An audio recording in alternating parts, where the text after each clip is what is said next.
When I was in high school, I never really dated anyone, and so I didn't get my first real girlfriend until I was about 18. She was a very nice, although not especially adventurous or challenging person, and all she ever wanted to do was go to movies, eat pizza, and watch TV. These had never really been my habits before, but I liked having a girlfriend, and so I went along with it. As it went, after a few months, I started becoming one of those people who knew a lot of weird trivia about celebrities, and I started using expressions like, "You hanging in there, big guy?"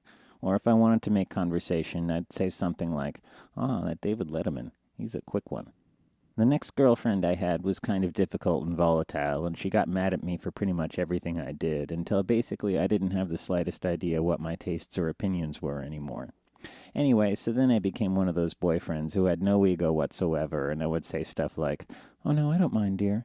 Whatever you like. We can go anywhere you want, honey. It's fine with me. Now, is there anything else I can do for you?"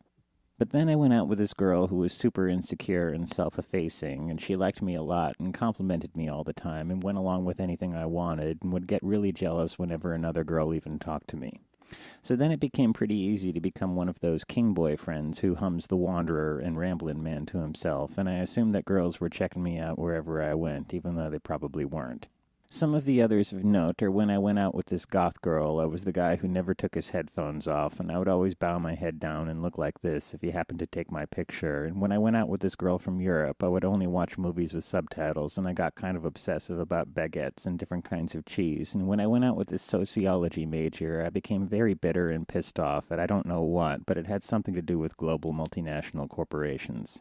These days, I'm not as talkative as I used to be, and so a lot of the conversations I have are when she says, "Are you okay?" And I say, "Oh, yeah, I'm fine. I'm just quiet tonight." And then she doesn't really believe me, and so she asks again in about 10 minutes. So I guess it's safe to say that now I'm the kind of boyfriend that you take to a party, and he wafts around from one group of people to the other, listening to what everybody is talking about, but never says shit.